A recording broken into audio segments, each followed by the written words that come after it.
Hello. Today I'm going to be going over self-cooling turf.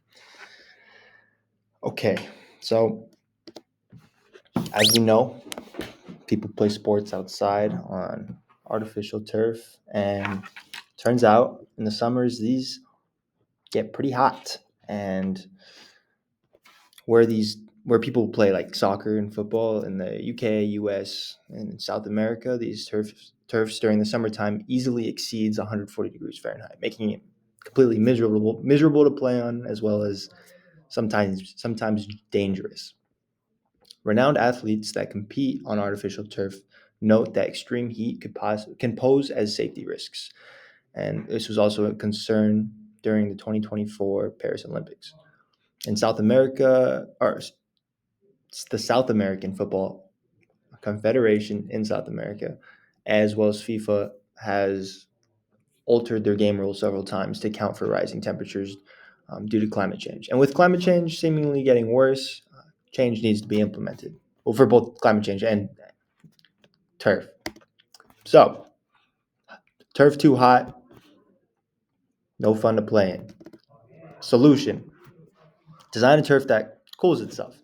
So that's what they did. Researchers from KWR Water Research Institute in the Netherlands developed an innovative evaporative cooling artificial turf designed to collect rainwater and use it to lower the surface temperature of the grass. According to the study published in Frontiers in Sustainable Cities, the custom turf maintained a surface temperature of 46 degrees cooler than conventional artificial turf, which is comparable to natural grass. Researchers believe that if widely adopted, the self-cooling turf could significantly reduce risk of heat-related injuries as well as enhance stormwater drainage in urban areas. So it's good for keeping the players safe as well as water runoff from storms. And this is what it looks like. So as inspiration, the researchers used the grass's natural water absorption um, properties to create their own turf. With a open water storage layer tucked under the grass and shock pad.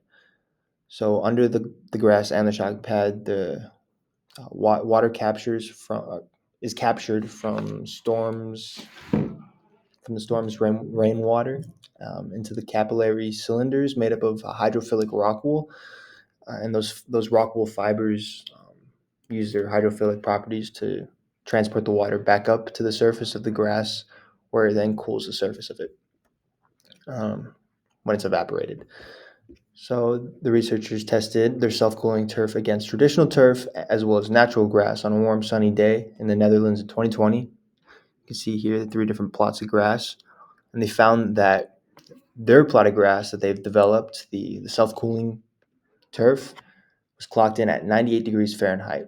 That sounds hot, but compared to the traditional turf,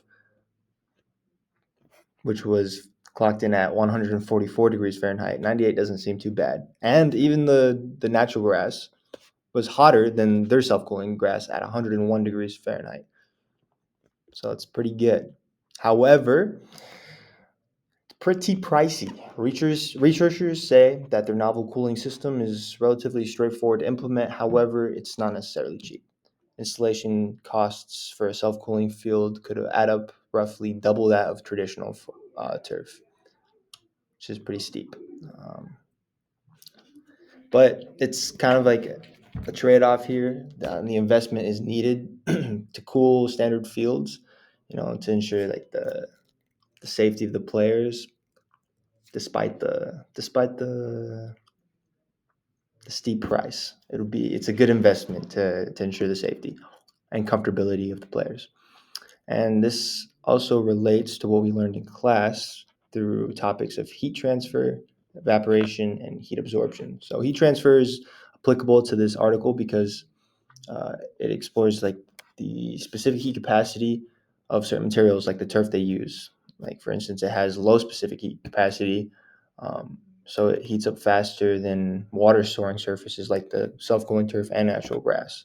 Evaporation and heat absorption is seen in this article um, through their use of evaporation to cool the surfaces of their turf.